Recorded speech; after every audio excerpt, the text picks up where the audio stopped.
이 시간 하나님께서 우리 주신 말씀 함께 봅니다. 누가복음 10장 33절에서 37절 말씀입니다. 신약 성경 110면입니다. 어떤 사마리아 사람은 여행하는 중 거기 이르러 그를 보고 불쌍히 여겨 가까이 가서 기름과 포도주를 그 상처에 붓고 싸매고 자기 짐승에 태워 주막으로 데리고 가서 돌보아 주니라. 그 이튿날 그가 주막 주인에게 데나리온 2를 내어주며 이르되 이 사람을 돌아보아 주라. 비용이 더 들면 내가 돌아올 때에 갚으리라 하였으니 내 생각에는 이 세 사람 중에 누가 강도 만난 자의 이웃이 되겠느냐. 이르되 자비를 베푼 자이니라. 예수께서 이르시되 가서 너도 이와 같이 하라 하시니라. 아멘. 여러분, 올해 8.15는 광복 80주년을 맞이합니다. 하나님 은혜 가운데, 일제의 압제 가운데, 또 해방의 빛이 보이지 않는 그러한 절망 가운데서도 하나님께서 주권을 다시 회복시켜 주셨고 광복의 기쁨, 자유를 누리게 해 주셨습니다. 그리고 지금은 대한민국이 세계 우뚝 서는 나라로 하나님께서 세워주셨습니다. 여러분, 이와 같은 모든 것이 하나님의 은혜죠. 이와 같이 나라와 민족이 힘들고 어려울 때마다 자신의 생명을 아끼지 않고 초계와 같이 자신의 생명을 던져서 나라를 지켜왔던 또 순국 선열들의 모습들, 또 믿음의 선배들이 있었음을 우리가 항상 기억하고 이 나라 이 민족을 위해서 더 깨어 기도하고 이 나라 이 민족을 더 아름답게 세워가는 우리의 모습들이 되어지기를 주님의 이름으로 축원합니다. 광복절을 맞이하면서 항상 아쉬운 게 있죠. 일본과의 역사적 문제가 아직 완전히 해결되지 못하는 그런 아쉬움이 있습니다. 반성되지 않는 일본과의 그런 관계 때문에 그로 인하여서 참 가깝지만 먼 이웃이라고 표현하는 그러한 아픔이 있습니다. 광복 때에 일본이 자신들의 잘못을 인정하고 용서를 구했으면 80주년을 맞이하는 지금 후손들은 더 가까워지지 않았을까. 아픔의 역사가 그래도 어느 정도 조금 더 나아지지 않았을까 하는 그런 아쉬움을 생각해 봅니다. 여러분, 이 아픔의 역사 속에서 하나님은 우리에게 어떤 마음을 품기를 원할까? 또 우리가 살아가는 삶의 현장에서 서로의 관계가 깨진 이웃과의 관계를 하나님은 어떻게 회복하기를 원할까?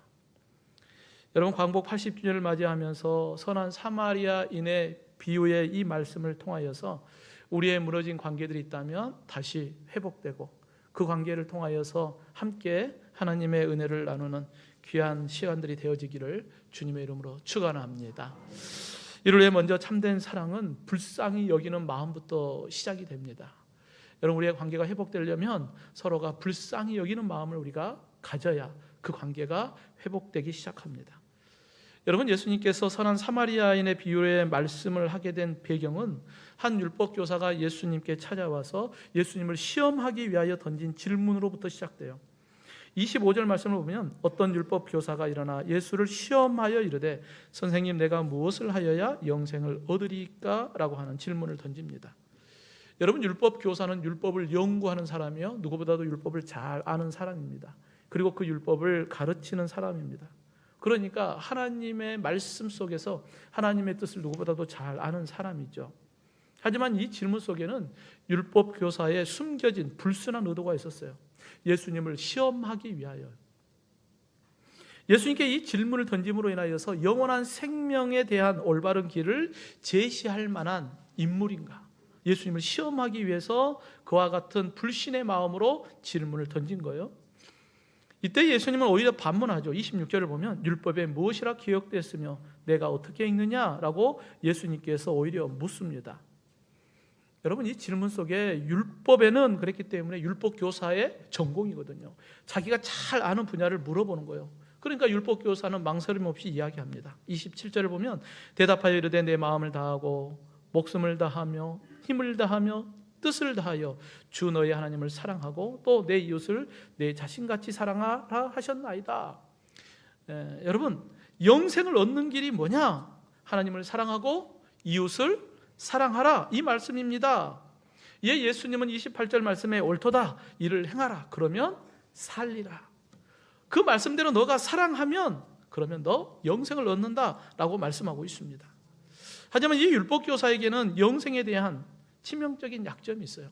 하나님을 사랑하는 것은 알겠는데 문제는 이웃을 사랑한다는 것, 하나님의 뜻을 알지 못하고 있다는 거예요. 여러분, 율법교사가 예수님께 다시 묻습니다. 29절 말씀에 보면 그 사람이 자기를 옳게 보이려고 예수께 여짜오되 그러면 내 이웃이 누구입니까? 라고 하는 질문을 해요. 자기를 옳게 보이려고 묻는 거예요. 나의 이웃은 누굽니까? 당시에 이 율법교사, 유대인들의 생각 가운데 나의 이웃이라고 하는 개념은 하나님의 선택받은 이스라엘 백성들, 즉 유대인들이 자신들의 이웃으로 생각했어요. 달리 말하면 이방인들은 이웃이라고 생각하지 않았던 거예요. 그러니까 율법교사는 자신의 이방인 아닌 자신들의 함께하는 동포들, 유대인들을 향하여서 그들은 누구보다도 잘 사랑하면서 살아왔어요. 그러니까 자랑하면서 이것을 묻는 거예요. 그래, 내가 칭찬받을 만하겠지. 하지만 예수님은 우리가 사랑해야 할 이웃이 누구인가에 대한 이야기를 오늘 비유의 말씀을 통하여 다시 말씀해 줘요. 이것은 율법교사가 이웃이라고 하는 그 한계성을 유대인으로만 한정지어 있기 때문에 예수님은 그 이웃이라고 하는 확대된 하나님의 마음을 그에게 알려주기 위하여 오늘 비유의 말씀으로 말씀합니다. 30절 이하의 말씀을 보면 예루살렘에서 여리고로 내려가다가 강도를 만나 옷을 벗기고 맞아 죽게 된 한 사람에 대한 이야기를 합니다. 여러분, 예루살렘에서 여리고로 내려가다가 강도를 만났어요. 예루살렘에서 내려가는 사람은 유대인들입니다. 그러니까 이 강도 만난 사람은 유대인이구나 라고 하는 것을 우리가 생각할 수 있겠죠. 이때 하나님의 성전에서 하나님을 섬기던 제사장이 길을 가다가 강도 만난 사람을 봤어요. 그런데 보기는 보았지만 피하여 지나가 버립니다. 그 자리에 한 레위인이 지나갑니다. 레위인도 못 본 채 하고 그냥 지나쳐 버립니다. 여러분, 이 두 사람의 공통점이 뭐예요? 하나님의 성전에서 하나님을 섬기며 하나님의 말씀을 가르치는 사람들입니다. 누구보다도 유대인 동족을 사랑하라 가르쳤을 것이고 누구보다도 유대인 동족을 사랑한다고 자부했던 사람들일 것입니다. 그런데 지금 동족이 강도를 만나서 죽어가고 있는데 이 아픔을 외면한 채 도망가 버렸어요. 이웃을 향한 사랑의 마음이 전혀 보이지 않습니다. 여러분, 강도 만난 이웃을 버리고 지나쳐 버린, 입술로는 참사랑을 말하지만 행하지 못하는 이 불순종의 모습, 제사장과 이 레위인의 모습, 이 모습이 누구의 모습이기도 할까요? 율법 교사의 모습이기도 해요. 너가 이웃을 사랑한다고, 너희 동족을 사랑한다고 하는데 너도 다를 것 아니지 않냐라는 것이죠. 어쩌면 이 모습이 또 누구의 모습이기도 해요? 우리의 모습이기도 합니다. 이웃을 사랑해야 한다 말은 하지만 그러지 못할 때가 참 많지 않습니까? 우리가 선한 행위를 통하여 영생을 얻는다. 여러분, 내가 착한 행실을 통하여서 내가 구원을 받는다. 이건 불가능한 일입니다. 왜냐하면 우리가 율법을 지킬 때 그 율법을 다 잘 지키다가 한 가지만 율법을 지키지 못하면 범법자가 돼요. 즉 죄인이 됩니다. 결국은 나의 선한 행동으로는 온전히 구원받을 자가 없어요.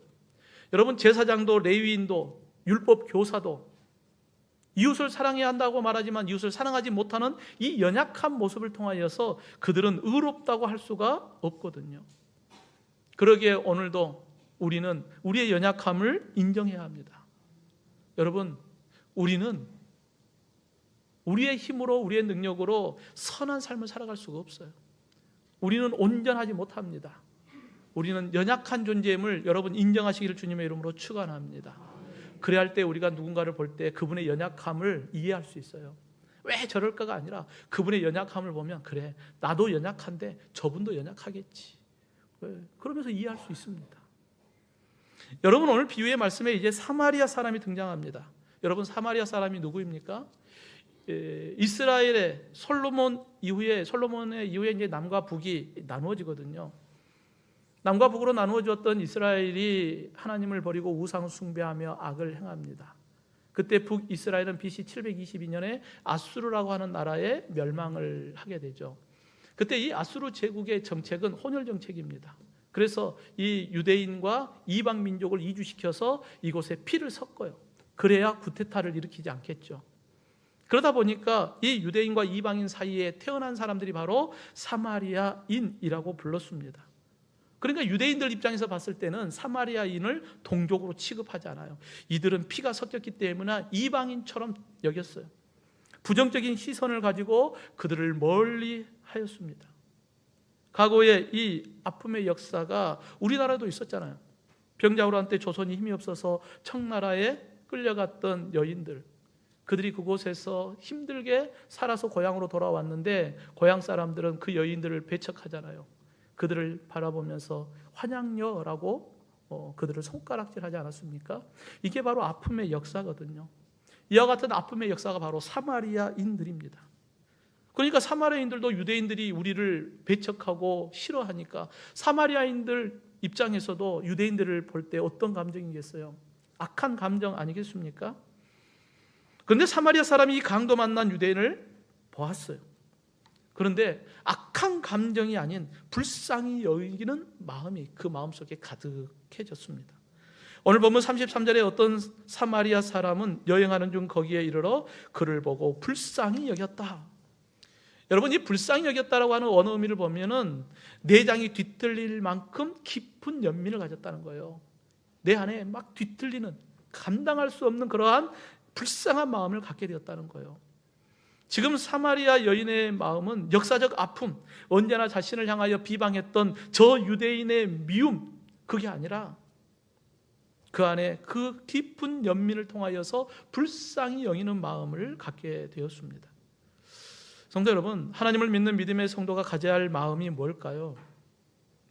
요한복음 13장 34절에 새 계명을 너희에게 주노니 서로 사랑하라. 내가 너희를 사랑한 것 같이 너희도 서로 사랑하라. 아멘입니까? 하나님이 우리에게 주시는 마음은 사랑하는 마음입니다.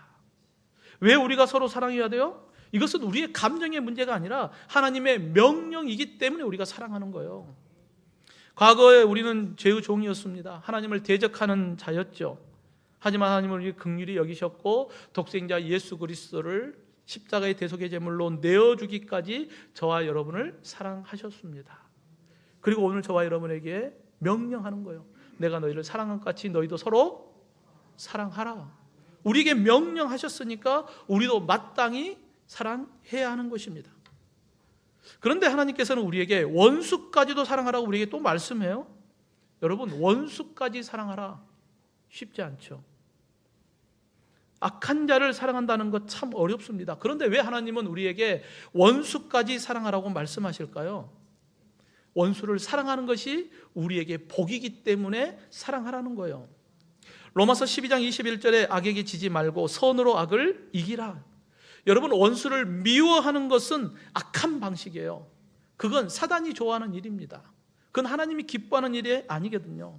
악한 마음을 품고 미워하며 그로 인하여서 아파하고 괴로워하는 것, 하나님은 그걸 원하지 않아요. 그게 복 있는 사람의 모습이 아니거든요.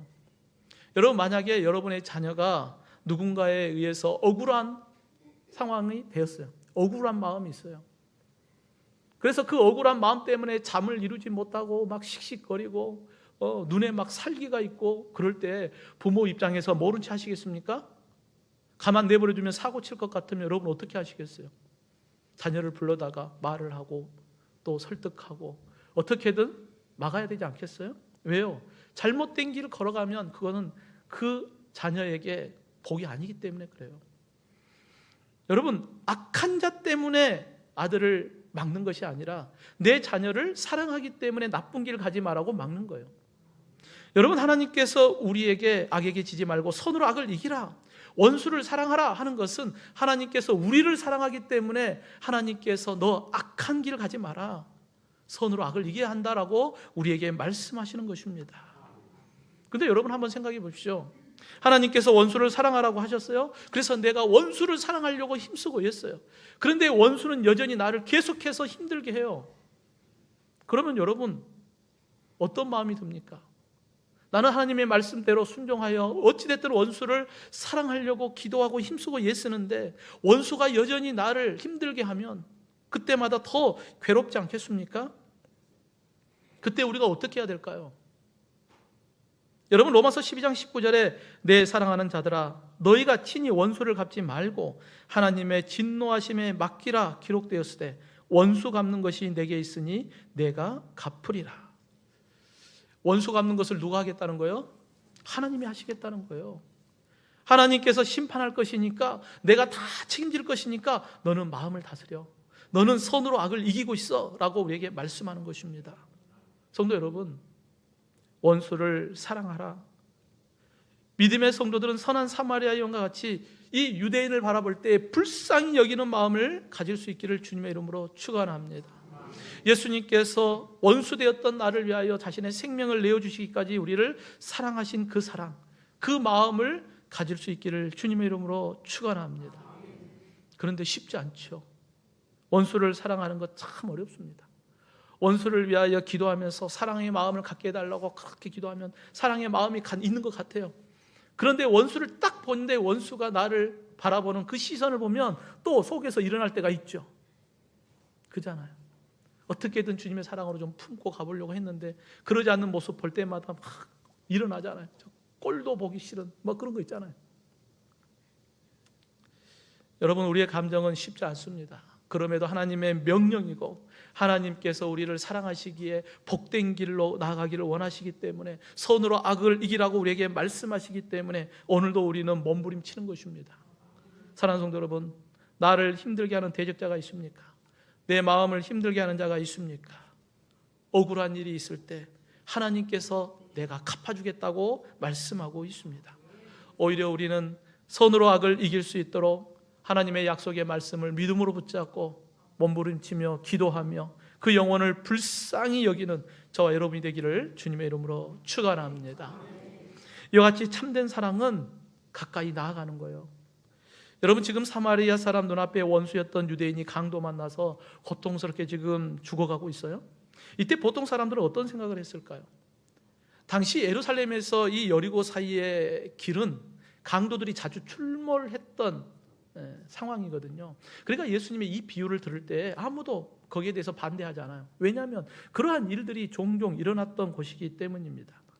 그러니까 사마리아인도 나도 강도 만날 수 있겠네?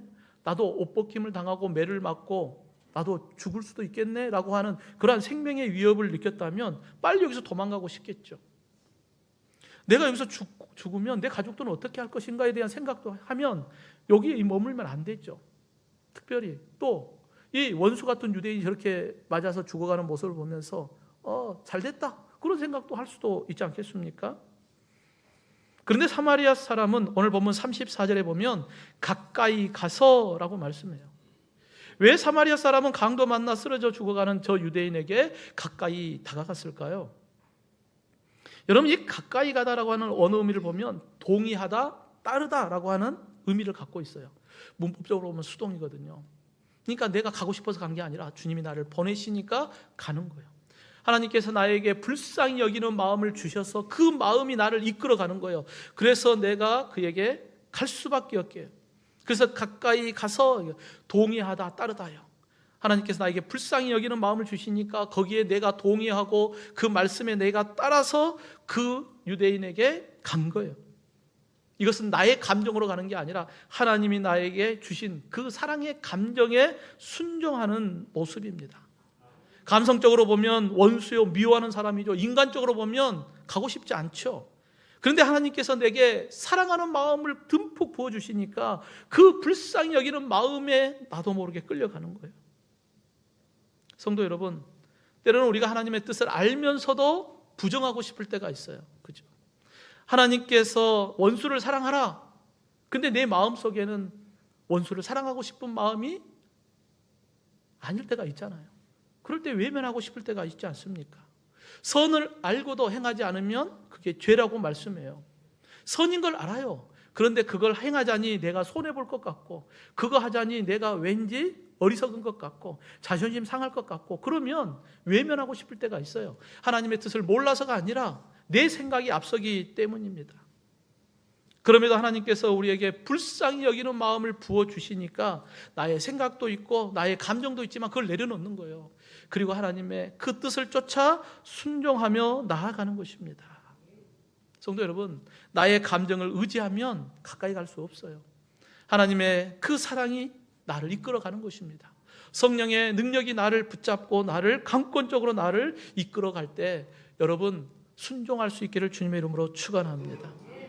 만약 하나님께서 죄악 가운데 우리를 가만히 내버려줬다고 생각해 보시오. 내가 지금 죽어가고 있어. 그런데 하나님께서 그냥 내버려 둬버렸다고 하면 어떻게 되겠습니까? 여러분 사도 바울이 로마서 1장에 내버려 두사, 내버려 두사, 내버려 두사, 내버려두고 반복해서 기록하고 있습니다. 여러분 하나님께서 우리가 죄 가운데 빠져 있을 때 하나님께서 우리를 내버려 두면 그 결과가 어떻게 될까요? 로마서 1장 마지막에 이렇게 기록해요. 사형에 해당한다. 결국은 하나님이 가만 내버려 두면 어떻게 해요? 멸망이에요. 사망입니다. 그렇기 때문에 하나님께서 우리를 불쌍히 여기셔서 가만 내버려 둔 게 아니라 우리에게 찾아오신 거예요. 하늘의 영광을 버리고 인간의 육신을 입고 예수님께서 우리에게 찾아오신 성육신의 사건, 이게 바로 우리에게 은혜인 것입니다. 여러분 죄 많은 피조물을 불쌍히 여겨주셔서 하늘의 영광을 포기하고 우리에게 찾아오셨어요. 이게 하나님이 우리에게 주신 큰 은혜 아닙니까? 여러분 이스라엘 백성이 애굽 바로의 종으로 고통받고 있을 때 그 고통 가운데 있었던 이스라엘 백성들이 할 수 있는 것은 아무것도 없었어요. 그러니까 하나님께 부르짖어 기도하는 것밖에 없었거든요. 그때 하나님께서는 출애굽기 2장 24절에 보면 하나님이 그들의 고통 소리를 들으시고 그들의 기도 소리를 들으셨어요. 그리고 출애굽기 3장 8절에 보면 내가 내려가서, 하나님께서는 이스라엘의 그 부르짖음을 듣고 불쌍히 여겨서 하나님께서 모세를 통하여 이스라엘 백성들에게 찾아오셨습니다. 이게 은혜죠. 그리고 그들을 출애굽시켜 가나안 땅으로 인도하셨습니다. 이와 같이 하나님은 죄악 가운데 빠진 우리를 불쌍히 여겨주셔서 방관한 자가 아니라 우리를 구원해 주시기 위하여 우리에게 가까이 찾아오셨습니다. 그러기에 오늘도 우리가 주님의 그 불쌍히 여기는 마음을 품고 있다면 이제 우리가 해야 할 일이 뭐겠습니까? 가까이 찾아가는 거예요. 가까이 그들에게 나아가는 것입니다. 2차 세계대전 중에 일본군 포로 수용소에서 끔찍한 학대를 받았던 루이 잠페리스라고 하는 분이 계셔요. 전쟁이 다 끝나고 난 이후에도 그 일본 사람들에게 끔찍한 학대를 받았던 걸 잊지 못하는 거예요. 그래서 밤마다 꿈을 꿀 때마다 막 그들에게 죽여버리고 싶은 그러한 마음들이 있었어요. 그 스트레스로 인한 장애가 있었고 술로 날을 새다 보니까 알코올 중독에 시달려야 했습니다. 그러다가 예수님을 영접하고 거듭나고 난 이후에 그가 일본으로 찾아가서 자신을 고문했던 사람들에게 내가 다 용서한다 라고 손을 내밀었습니다. 사랑하는 성도 여러분, 하나님의 사랑이 우리 안에 있다면 이제 우리가 가까이 가야 합니다. 세상의 편견을 깨고 내가 인간적인 생각들을 다 내려놓고 하나님께서 우리를 불쌍히 여겨주심으로 우리에게 찾아오신 것처럼 이제 우리도 주님의 사랑을 가지고 그들에게 찾아가야 하는 것입니다. 가까이 나아가기 위해서는 주님의 사랑도 충만해야 하고 우리에게 용기도 필요합니다. 우리의 이웃에게 가까이 나아가 그들에게 손을 내미는 저와 여러분이 되기를 주님의 이름으로 축원합니다. 마지막으로 이와 같은 참된 사랑은 행함을 통하여 변화를 일으킵니다. 여러분 지금 사마리아 사람은 원수인 강도 만난 유대인을 바라보면서 창자가 뒤틀리는 것처럼 불쌍히 여기는 마음 때문에 그에게 찾아갔어요. 이건 동정이 아니에요. 그를 사랑하는 마음 때문에 가까이 나아간 것입니다. 여러분 강도 만난 유대인에게 가까이 나아가는 것 대단한 용기가 필요합니다. 더 나아가서 이 사마리아 사람은 이 강도 만난 유대인을 위하여서 본문 34절에 보면 가까이 가서 기름과 포도주를 그 상처에 붓고 싸매고 자기 짐승에 태워 주막으로 데리고 가서 돌보아 주었다 말씀하고 있습니다. 그러니까 사마리아 사람은 강도 만난 유대인에게 가까이 다가가서 여행 중에 구급품으로 사용할 기름, 즉 올리브유를 그 상처에 부었어요. 포도주도 부었어요. 그리고 싸매어 주면서 응급처치를 해줍니다. 여러분 여기까지만 해도 충분하지 않겠습니까? 원수와 같았던 유대인 모른 채 가지 않고 그래도 이 사마리아인은 찾아가서 응급조치는 해줬잖아요. 그 정도 했으면 잘한 것 아니겠습니까? 근데 사마리아인은 이 강도 만난 유대인을 자신이 타야 했던 그 짐승에 태웠어요. 그리고 주막까지 데리고 갑니다. 밤이 새도록 간호해 주지요. 본문에 보면 돌보아 주니라 라고 하는 이 말의 의미를 보면 책임감 있게 돌보다예요. 여러분, 강도 만난 이 유대인의 보호자 아니잖아요. 그런데 보호자처럼 이 사마리아 사람은 다음 날까지 정성껏 간호를 합니다. 뿐만 아니라 본문 35절에 그 이튿날 그가 주막 주인에게 데나리온 2를 내어주며 이르되 이 사람을 돌보아 주라. 비용이 더 들면 내가 돌아올 때에 갚으리라. 사마리아 사람은 이틀 품삯에 해당되는 2 데나리온을 주인에게 주면서 이 유대인을 지켜달라고 부탁까지 합니다. 성도 여러분, 사마리아 사람의 이와 같은 행동은 형식적인 게 아니에요. 누군가에게 잘 보기 위한 그러한 모습이 아닙니다. 그 마음속에 불쌍히 여기는 마음, 사랑의 마음이 충만했기 때문에 이와 같은 아낌없는 사랑의 행동을 할 수 있었던 거예요. 참된 믿음의 성도는 행함을 통하여서 주님의 사랑을 나타내는 자가 되어야 합니다.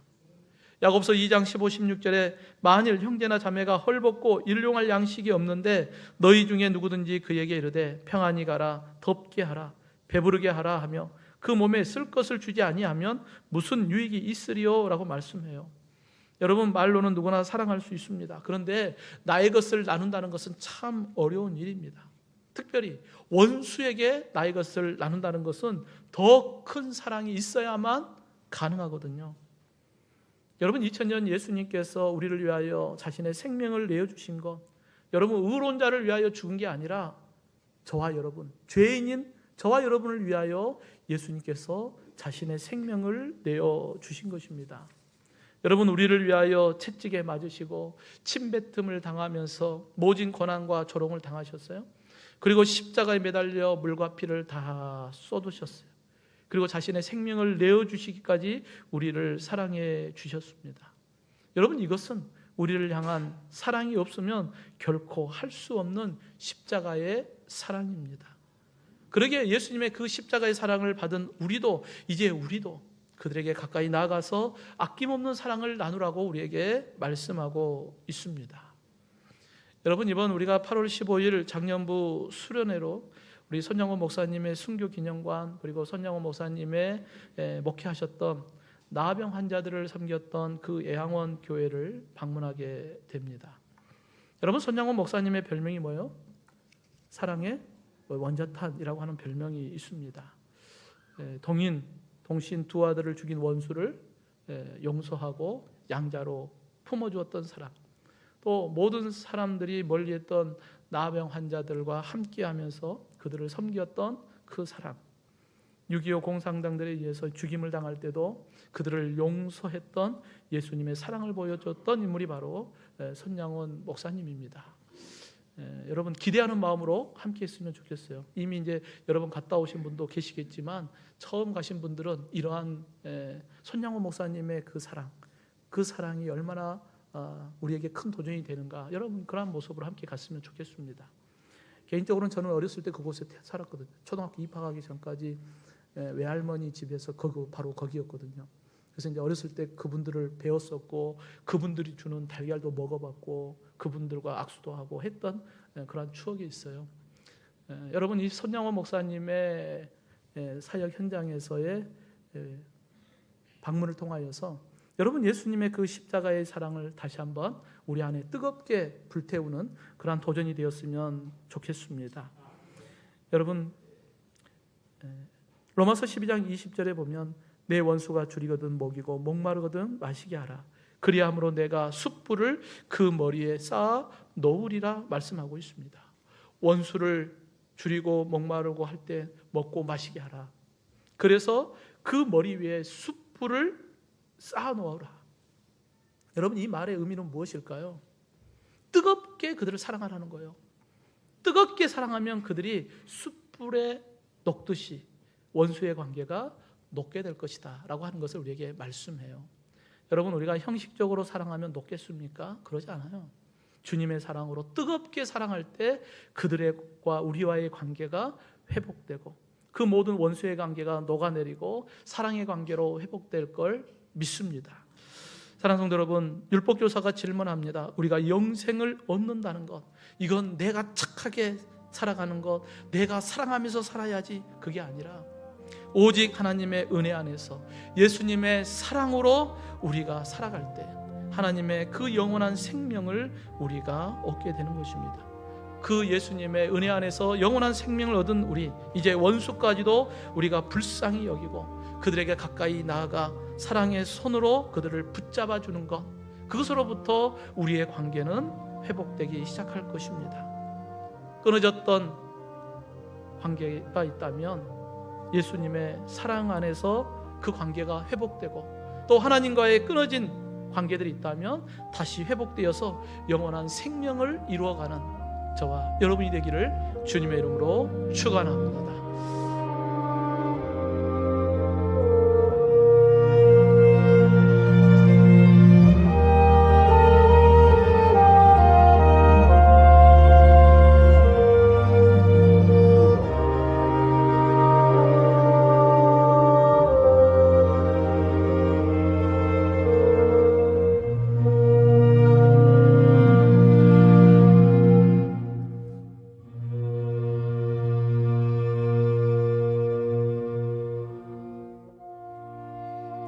어떤 사마리아 사람은 여행하는 중 거기 이르러 그를 보고 불쌍히 여겨 가까이 가서 기름과 포도주를 그 상처에 붓고 싸매고 자기 짐승에 태워 주막으로 데리고 가서 돌보아 주니라. 그 이튿날 그가 주막 주인에게 데나리온 2를 내어주며 이르되 이 사람을 돌아보아 주라. 비용이 더 들면 내가 돌아올 때에 갚으리라 하였으니 내 생각에는 이 세 사람 중에 누가 강도 만난 자의 이웃이 되겠느냐.